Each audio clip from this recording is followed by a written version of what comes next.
My brother faked an injury, so my parents skipped my birthday, telling me it's not that important. I don't know why I bothered getting my hopes up. Maybe it was because I was turning 25, a milestone birthday that felt significant enough to warrant actual attention from my family. Maybe it was the way my mom had actually written it down on the kitchen calendar. Emma's birthday dinner, 6 p.m., in her neat handwriting, with a little star next to it. Or maybe I'm just a glutton for disappointment, setting myself up for the inevitable letdown that comes with sharing DNA with the Bennetts. Whatever the reason, I woke up on my birthday with a flutter of cautious optimism in my chest.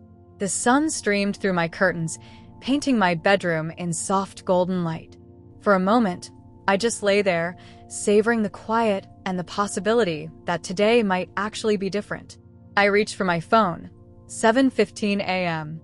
No birthday text yet, but it was early. I had a few notifications, mostly automated emails and social media alerts, but nothing from my parents or Kyle. That was fine. They were probably waiting to say it in person. The house was quiet as I padded down the hallway toward the kitchen. Our two-story colonial had this way of amplifying silence, making empty rooms feel emptier. I could smell coffee brewing, which meant Mom was already up. "Morning," I said, hovering in the doorway. Mom looked up from her tablet, reading glasses perched on the end of her nose. "Oh, good morning, honey." She smiled distractedly before returning to whatever article had captured her attention. I waited. 1 beat. 2. 3. "Happy birthday, Emma," she finally said, glancing up again. The pause had been brief, but enough to tell me my birthday had not been at the forefront of her mind. I swallowed the tiny sliver of disappointment. "Thanks, Mom. Your father's picking up your cake after work. We'll do dinner at 6, like we planned." A small victory, then. They remembered. They had a plan. I poured myself a cup of coffee and leaned against the counter, allowing myself to feel a flicker of genuine excitement. I was thinking maybe we could try that new Italian place on Main, I suggested, blowing on my coffee to cool it. The one that took over where Giovanni's used to be. Mom made a non-committal sound. "We'll see. Your father might be tired after his meeting. And you know how Kyle gets about trying new places." Of course. Heaven forbid we do something I want on my birthday if there was even a chance it might inconvenience my brother. I was about to respond when a thunderous crash echoed through the house, followed immediately by a howl that would have made a wounded animal sound dignified by comparison. Help. Oh God, help. The mug slipped from Mom's hands, shattering on the kitchen tile, coffee splashing across the floor. She was already running toward the source of the commotion. All thoughts of my birthday dinner instantly evaporated. I followed more slowly, an all too familiar sinking feeling in my stomach. Kyle lay sprawled at the bottom of the stairs, clutching his right ankle, his face contorted in what I instantly recognized as his performance grimace. It was the same expression he'd worn when he'd gotten food poisoning 5 minutes before my college graduation ceremony. The same pained look that had appeared when he'd suddenly needed emergency stitches the night I'd been accepted to my dream job. "I slipped," he gasped, looking up at our mother with wide, watery eyes. "My ankle, I think it's broken." I heard it snap. Dad appeared in the hallway, still in his bathrobe, hair sticking up on one side from sleep. "What happened?" he demanded, immediately dropping to his knees beside Kyle. "He fell down the stairs," Mom explained, her voice tight with worry. "We need to get him to the emergency room." "I'll get dressed," Dad said, already turning away. "Emma, get some ice." I stood frozen, watching the scene unfold with a sense of detached déjà vu. Kyle's eyes met mine over Mom's shoulder, and for just a moment, I caught something there, a flicker of, what? Satisfaction? Triumph? "Can you wiggle your toes?" Mom was asking, her hands fluttering anxiously around his ankle without actually touching it. "A little," Kyle winced dramatically. "But it hurts so bad, Mom. Like fire." I turned away, my birthday optimism draining faster than the coffee now seeping into the kitchen floor tiles. By the time I returned with a Ziploc bag of ice wrapped in a dish towel, Dad was dressed and Mom was helping Kyle into a sitting position. "He needs to get to the ER right away," Dad said, car keys already in hand. his ankles swelling up like a balloon. It wasn't, but I didn't bother pointing that out. 20 minutes later, I stood in the driveway, arms wrapped around myself against the morning chill, watching as Dad carefully helped Kyle into the back seat of the SUV.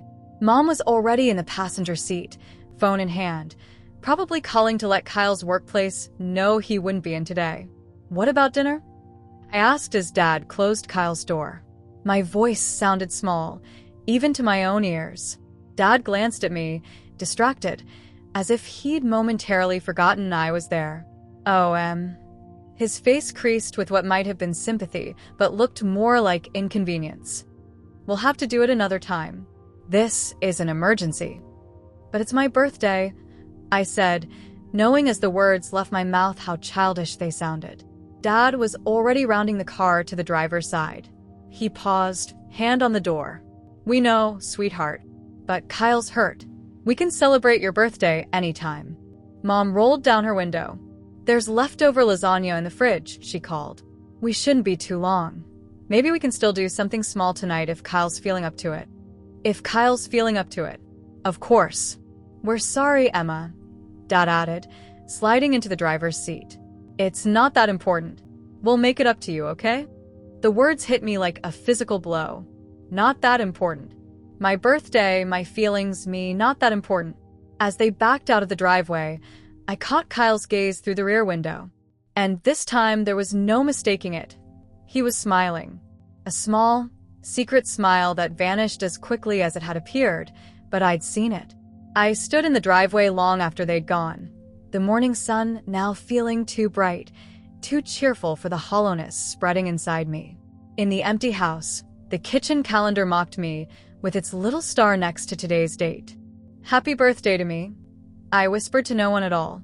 The house felt impossibly empty as I returned to the kitchen. I stared at the shattered coffee mug on the floor. Mom hadn't even paused long enough to clean it up. Kyle's emergency had taken precedence over everything, including basic household messes. With a sigh, I grabbed paper towels and bent down to mop up the spill. As I picked up the ceramic shards, a memory surfaced. My 16th birthday, another broken cup, another ruined celebration. Kyle had developed a sudden fever right as my friends arrived for the party. Within 20 minutes, my guests were being sent home with hastily wrapped cake slices while my parents rushed Kyle to urgent care. Diagnosis? Nothing. He was miraculously fine by morning, devouring leftover cake with a suspiciously healthy appetite. I tossed the broken pieces into the trash and sat heavily at the kitchen table, a realization settling over me like a cold shadow. This wasn't new. This wasn't a one-time disappointment. This was a pattern, a carefully orchestrated pattern that had shaped my entire life. I pulled out my phone and opened my photo gallery, scrolling back through the years. My high school graduation, an empty pair of seats in the family section where my parents should have been. They'd left minutes before my valedictorian speech because Kyle had sprained his wrist and needed x-rays. The sprain that had somehow healed overnight. My college acceptance celebration. The photo showed me smiling alone with my letter while an empty dining table sat in the background, set for a family dinner that never happened because Kyle had needed emergency stitches for a cut that later showed no evidence of ever existing. My first art gallery showing. A group photo with the other artists. My forced smile contrasting with their genuine joy. My parents had missed it entirely because Kyle had experienced a migraine that required immediate attention and darkness. With growing unease, I kept scrolling, finding evidence after evidence of celebrations interrupted, achievements unwitnessed, moments stolen. And always because of Kyle's perfectly timed emergencies. "It can't all be coincidence," I whispered to the empty kitchen. I switched to social media, searching Kyle's profiles. There, photos of him at a party the same night he'd been too sick to attend my college awards ceremony. And here, Kyle rock climbing the weekend after his back injury had prevented him from helping me move into my first apartment. The evidence was overwhelming, a damning timeline of deliberate sabotage. And my parents, they'd never questioned it. Not once had they suggested that Kyle's timing was suspicious, that maybe, just maybe, He could handle his minor issues without their immediate intervention.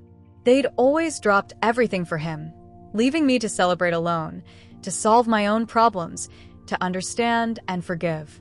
I'd been labeled the responsible one, the mature one, the independent one. Consolation prizes for being repeatedly abandoned. My throat tightened as another memory surfaced. My 5th birthday, when I'd still been young enough to cry when Kyle knocked over my cake, accidentally. I remembered my mother's strained voice. "Emma, don't make a scene. It was just an accident. Be the bigger person." I'd been 5 years old, and already I was expected to be the bigger person. I'd never confronted them about it because I'd wanted to believe I was overreacting. That family meant supporting each other, and Kyle just happened to have terrible timing. I'd silenced my resentment because good sisters don't get jealous. Good daughters understand. Good people don't demand attention. But sitting here on my 25th birthday, alone again because of another conveniently timed emergency, I couldn't deny it anymore. This wasn't bad luck. This wasn't coincidence. This was a pattern of systematic neglect enabled by parents who had always found it easier to cater to the loudest voice rather than notice the quiet one. My phone buzzed with a text from my friend Mia. "Happy birthday. Lunch today?" My treat. At least someone remembered. I texted back a quick, "Yes, please," and headed to the shower, my mind still spinning with revelations. As the hot water ran over my shoulders, something shifted inside me. The hurt was still there, but now it was hardening into something else, something sharper, more defined. Anger. Not the explosive kind that burns hot and fast, but the slow-burning kind that builds foundations for change. I'd spent my whole life accepting scraps of attention and convincing myself I should be grateful for them. I'd watched my brother sabotage every important moment and told myself that's just how families are. I'd heard it's not that important so many times I'd started to believe it. But as I stood under the shower on my 25th birthday, abandoned once again for a crisis that probably wasn't real, I made a decision. I was done. Done accepting, done understanding, done forgetting. Kyle had stolen my childhood spotlight piece by piece. He'd manipulated our parents with calculated precision. He'd smiled secretly in the back seat as they drove away from my birthday. And for the first time in my life, I was going to do something about it. Lunch with Mia was exactly what I needed, a friend who celebrated me without emergency interruptions. We lingered over pasta and wine while she listened to my morning disaster with appropriate outrage. "Your brother is such a piece of work," she said, shaking her head. "And on your birthday? Again?" "Again," I confirmed, twirling pasta around my fork without eating it. "You know what my dad said? It's not that important. My milestone birthday isn't important, but Kyle's alleged ankle injury requires all hands on deck." "Have they called?" "Texted." I checked my phone. Nothing. Mia's eyes narrowed. "You know what? I don't think he's hurt at all. I think he faked it." The words hung in the air between us, validating the suspicion I'd harbored all morning. "That smile in the car," I murmured. He was so smug. "Call the hospital," Mia suggested suddenly. "Just to check." My heart raced at the idea. Can they even tell me anything? "Say you're his sister." "You are." After lunch, sitting in my car outside the restaurant, I made the call. My palms were sweaty as I pressed the phone to my ear. "University Medical Center. How can I direct your call?" a woman answered. "I'm calling about my brother, Kyle Bennett," I said, keeping my voice even. "He was brought in this morning for a possible broken ankle. I'm just checking on his status." One moment. A few keyboard clicks later. "Are you family?" "Yes, I'm his sister, Emma Bennett." Another pause. "It looks like he was discharged around 1:30 p.m. Would you like me to transfer you to someone who can provide more details?" My grip tightened on the phone. "Yes, please." After being transferred to another department and providing my information again, I finally got answers. The diagnosis was mild bruising, the nurse explained. No fracture or sprain. The doctor prescribed rest, ice, and over-the-counter pain relievers if needed. "Mild bruising," I repeated. "And he was discharged at 1:30? "That's correct." "Thank you," I said, ending the call. I sat in my car, letting the information sink in. Mild bruising. Not a broken ankle. Not a sprain. Barely an injury at all. And he'd been released hours ago. Where was he now? Why hadn't my parents called to update me? A text from Mom finally lit up my screen. Kyle's ankle is just bruised. We're stopping to pick up his pain medication, then heading home. No mention of my birthday dinner. No apology for the morning chaos. Just a clinical update on Kyle's non-emergency that had derailed my entire day. I started driving without a clear destination, anger building with each mile. Mild bruising.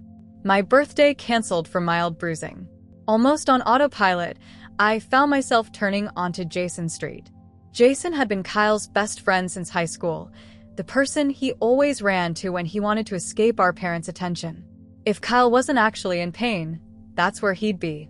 I parked down the block from Jason's small duplex, ended my headlights, and waited. The house showed signs of life. Lights on, cars in the driveway, music faintly audible even from inside my car. At 7:42 p.m., what should have been the middle of my birthday dinner, I saw him. Kyle, walking casually up Jason's driveway, a six-pack of beer in one hand. Walking normally. No limp. No crutches. No sign of pain whatsoever. Something cold and hard settled in my stomach. I'd known, of course. I'd suspected all along. But seeing him now, completely uninjured, laughing as Jason opened the door, it made the betrayal concrete. I took out my phone and began recording.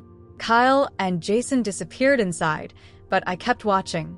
10 minutes later, they emerged onto the back deck with two other guys.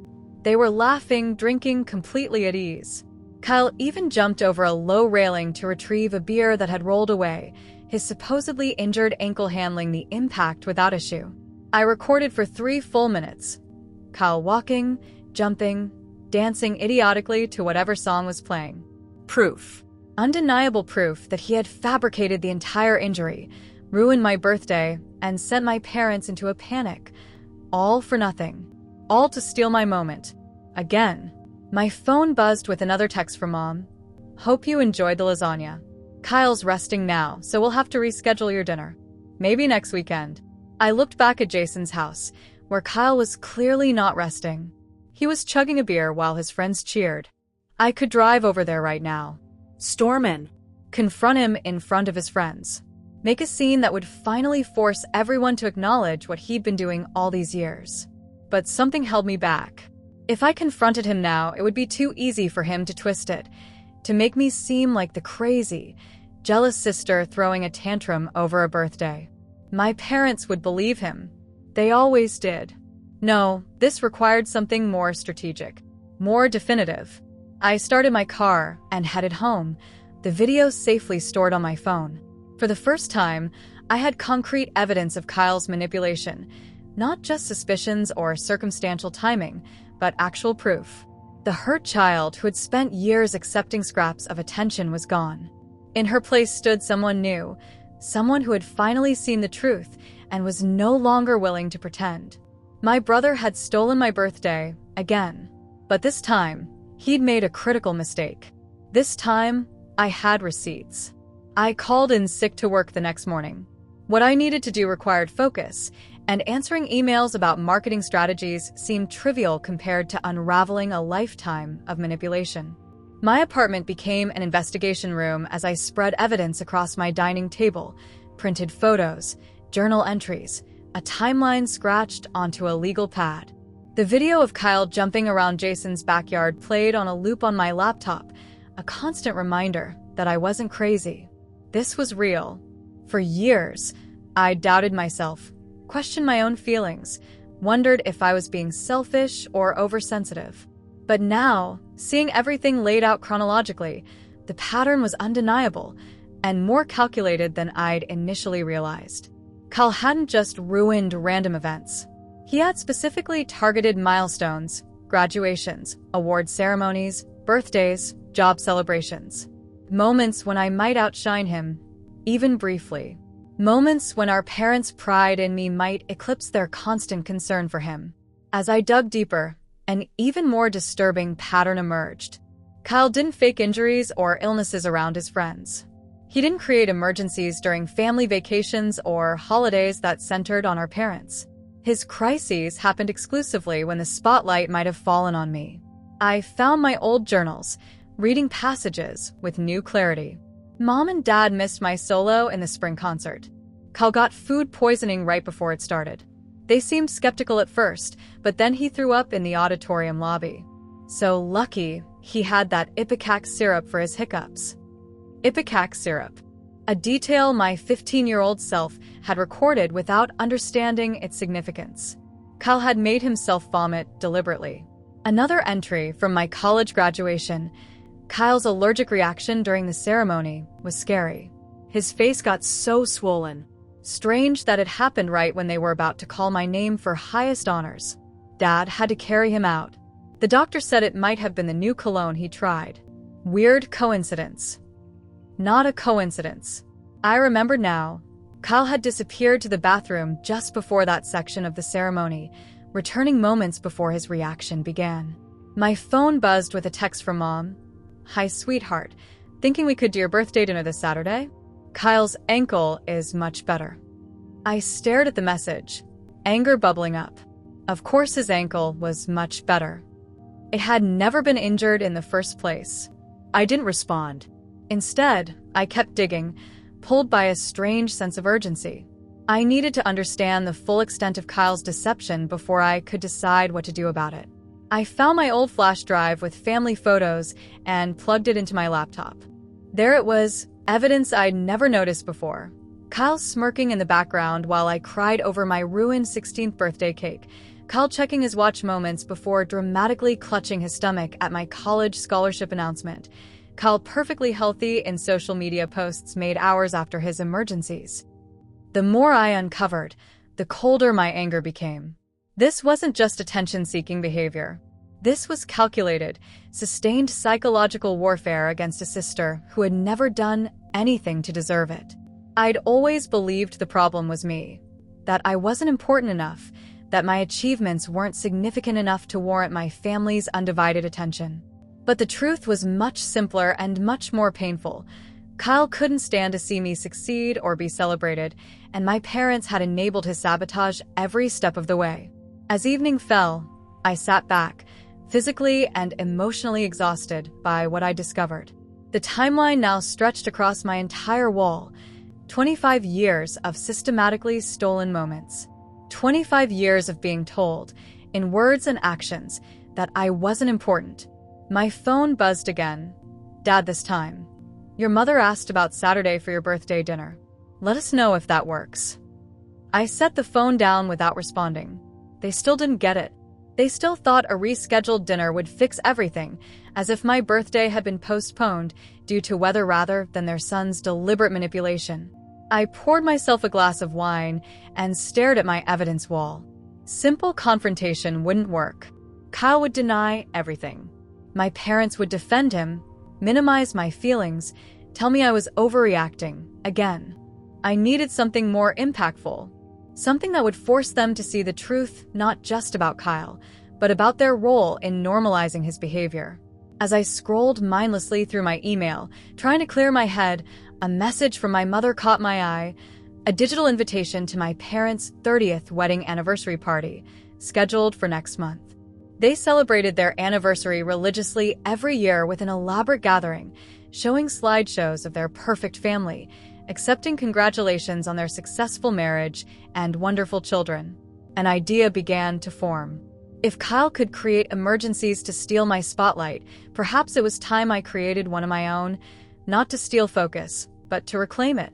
To finally be seen and heard by the people who had looked past me for decades. I clicked accept on the invitation, a plan taking shape in my mind. For once, I would be the one directing the scene, not watching from the wings. For once, my truth would be the one that couldn't be ignored. The ballroom of the Oak Ridge Country Club sparkled with silver and white decorations, elegant centerpieces catching the light from crystal chandeliers. 30 years of marriage, an achievement my parents never let anyone forget. The perfect couple, the perfect family, the perfect lie. I'd arrived early, dressed in a midnight blue gown that had cost more than I could afford. But tonight wasn't about being practical. Tonight was about being seen. For the past month, I'd said nothing about my ruined birthday. I'd attended family dinners with practiced smiles, laughed at Kyle's jokes, accepted my parents' belated gift with gracious thanks. I'd been exactly what they expected: understanding, forgiving, reliable Emma. All the while, I'd been planning. The anniversary party was in full swing now, my parents holding court near a massive 3-tiered cake, accepting congratulations from relatives and friends. Kyle worked the room with practiced charm, sharing animated stories that made people laugh. The perfect son. I checked my watch. 8:17 p.m. Right on schedule. I excused myself from a conversation with my aunt and slipped into a quiet hallway outside the ballroom. Heart pounding, I pulled out my phone and dialed my mother's number. She answered on the third ring, party noise loud in the background. "Emma, where are you?" I took a breath and let my voice crack with carefully calculated emotion. "Mom, I need help. I'm at home. Something's wrong." I paused, inserted a shaky breath. "I don't want to ruin your party, but what is it? Are you sick?" The immediate concern in her voice almost made me falter. "I don't know," I whispered. I need you and Dad. Please." "I'm sorry, I wouldn't ask if it wasn't important." "We're on our way," she interrupted, the party instantly forgotten. "Stay where you are. We'll be there in 15 minutes. I ended the call and watched through the doorway as my mother frantically waved my father over from across the room. They had a hasty conversation, concerned expressions mirroring each other perfectly. Within minutes, they were making apologies to bewildered guests, explaining a family emergency, promising to return as soon as possible. Kyle observed from the sidelines, champagne glass in hand, a slight frown creasing his forehead as our parents rushed out. He didn't volunteer to go with them. Of course not. This was their anniversary party, his moment to shine as the devoted son who would give a touching toast about family values later in the evening. I waited until my parents' car had disappeared from the venue's circular driveway, enough time for them to be halfway to my apartment, not enough time for them to realize I wasn't there, before I approached the small stage where a microphone stood waiting for the evening's speeches. The DJ nodded at me, assuming I was stepping into cover for my absent parents. He lowered the music as I took the microphone, a hush falling over the room. All eyes turned to me, relatives, friends, colleagues, all waiting to hear what the good daughter had to say. My hands trembled slightly, but my voice remained steady. "For those who don't know me, I'm Emma, the youngest Bennett," I began. "First, I want to apologize for my parents' absence. They've been called away by what they believe is an emergency." Murmurs rippled through the crowd. Kyle straightened in his seat, eyes locked on me with sudden wariness. 3 weeks ago was my 25th birthday. I continued. I had simple plans, dinner with my family. But my brother Kyle had an accident. I turned to face him directly. He fell down the stairs and hurt his ankle. My parents rushed him to the hospital, canceling my birthday with 5 words I've heard more times than I can count. "It's not that important." The room grew uncomfortably silent. Kyle's face drained of color. The hospital discharged him with nothing but mild bruising. And while my parents worried and canceled my plans, Kyle was here. I raised my phone, the video playing clearly on the large projection screen behind me. Standing perfectly fine. Drinking. Laughing. No pain, no limp, no injury. Gasps echoed through the room as Kyle jumped over a railing on the screen, his supposedly injured ankle clearly functioning perfectly. I swiped to another video. This wasn't the first time. When I turned 16, Kyle broke his finger right before my party. Another swipe. Except here he is at the mall that same night, no cast, no bandage. With each example, I displayed the evidence I'd meticulously gathered, photos, social media posts, text messages, all contradicting the emergencies that had stolen my moments. For years, I believed I was being selfish for wanting my family's attention. For years, I stayed quiet because I thought family meant understanding when emergencies happen. My voice finally broke, genuine emotion replacing the calculated performance. But there were no emergencies. Just a pattern of someone who couldn't stand to see me happy and parents who always believed him over me. Kyle stood abruptly, his chair scraping loudly against the floor. "You're making this up," he sputtered, his face contorted with rage. "You're jealous. You've always been jealous." "Of what, Kyle?" I asked quietly. "Of being so insecure that you need to sabotage your sister? Of being so afraid of not being the center of attention that you'd lie to your parents year after year?" He had no defense against the evidence still playing on the screen. "Right now, our parents are at an empty apartment, panicking because I claimed I needed help," I said, addressing the stunned guests. "I learned from the best, you see. Kyle taught me how to create an emergency." The aftermath was, predictably, chaotic. Kyle stormed out of the party, nearly knocking over an elderly aunt in his haste to escape the public humiliation. The guests erupted into stunned conversations, some shooting me disapproving looks while others approached with awkward sympathy. I'd barely stepped off the stage when my phone exploded with calls from both parents. I let them go to voicemail. They deserved to feel what I had felt countless times, the sting of being deemed less important than someone else's emergency. My Aunt Margaret, my father's sister, appeared at my elbow. "I always wondered," she said quietly, squeezing my arm. Kyle's timing seemed convenient. "You noticed?" I asked, surprised. "Hard not to after a while. Your father wouldn't hear it, though." She sighed. "Families have blind spots, Emma."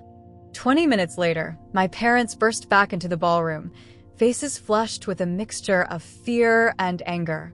They scanned the room frantically until they spotted me. "What is going on?" My father's voice was low, but intense as he reached me. "We've been calling you." "I know," I said simply. Understanding dawned on my mother's face. There was no emergency. "No," I agreed. Just like there was no broken ankle on my birthday. Just like there was no concussion at my college graduation. Just like there was no allergic reaction at my art show opening. "What are you talking about?" Dad demanded, but the uncertainty in his eyes told me he already knew. "I think you should ask your guests," I replied. "They've seen quite a presentation." The anniversary party dissolved shortly after, guests making awkward excuses to leave early. My parents were too shocked to salvage the celebration, especially after Kyle texted that he wasn't coming back and they should control their psycho daughter. That night, alone in my apartment, I waited for regret to set in. I'd ruined my parents' anniversary, exposed family secrets, created a scene. The old Emma would have been consumed with guilt, already crafting apologies. But the apologies didn't come. Instead, I felt something unfamiliar. A lightness, a sense of having finally set down a burden I'd carried for too long. My phone buzzed constantly with messages, some supportive, some condemning, many just curious about the family drama. I silenced it and went to bed, sleeping more soundly than I had in years. 3 days passed in silence. Then, on the 4th morning, a knock at my door. My father stood in the hallway, looking older than I'd ever seen him. No anger, just exhaustion etched into the lines around his eyes. "Can we talk?" he asked. We sat at my small kitchen table, mugs of coffee between us like a neutral zone. "Your mother and I have been looking at your evidence," he began after a long silence. "And our photo albums. And our calendars from over the years." I waited, not offering the easy forgiveness he might have expected. The pattern was there, he finally admitted, his voice rough. "We didn't see it. Or maybe," he paused, meeting my eyes directly. "Maybe we didn't want to see it." "Why?" The question that had haunted me for years. He shook his head slowly. "Kyle was always so demanding. From the time he was little. And you were so easy in comparison. You adapted, you understood, you forgave." His hands clenched around his mug. "We took advantage of that. We expected you to be the flexible one while we catered to Kyle's needs, real or not. It was easier." "Easier for who?" I asked quietly. "For us," he acknowledged. "Not for you. Never for you." It wasn't a grand apology. It wasn't tearful or dramatic. But it was honest, and in that moment, it was enough to begin with. What happens now? I asked. I don't know, he admitted. Kyle isn't speaking to any of us. Your mother is struggling to reconcile the son she thought she knew with the evidence you presented. He paused. And me? I'm just trying to figure out how I missed it for so long. How I failed you for so long. We talked for hours that day, excavating years of family dynamics I'd never had the courage to question. It wasn't a perfect conversation. There were defensive moments, painful revelations, uncomfortable silences. But it was real, and that made it valuable. In the weeks that followed, our family fractured and slowly, uncertainly began to rebuild. Kyle eventually admitted to some of his deceptions, though he blamed them on feeling overlooked himself, a victim narrative my parents were less willing to accept now that they'd seen the pattern. As for me, I discovered something unexpected in the rubble of our family mythology: freedom. Freedom from the constant need to understand, to accommodate, to forgive without question. Freedom from believing my feelings and needs were secondary. Freedom to expect more, to demand better, to walk away when necessary. 3 months after the anniversary party, I received a text from my mother. Your father and I are hosting a small dinner next weekend. Would you like to come? I smiled at my phone, considering the invitation. Then I typed my reply. Not this time. I have plans. And for the first time in my life, I didn't explain those plans, didn't apologize for them, didn't offer to rearrange them. My plans were simple: a solo weekend trip to the coast, a reservation at a restaurant I'd always wanted to try, a new book I was excited to read. Nothing special to anyone else, perhaps, but important to me. And that was finally enough.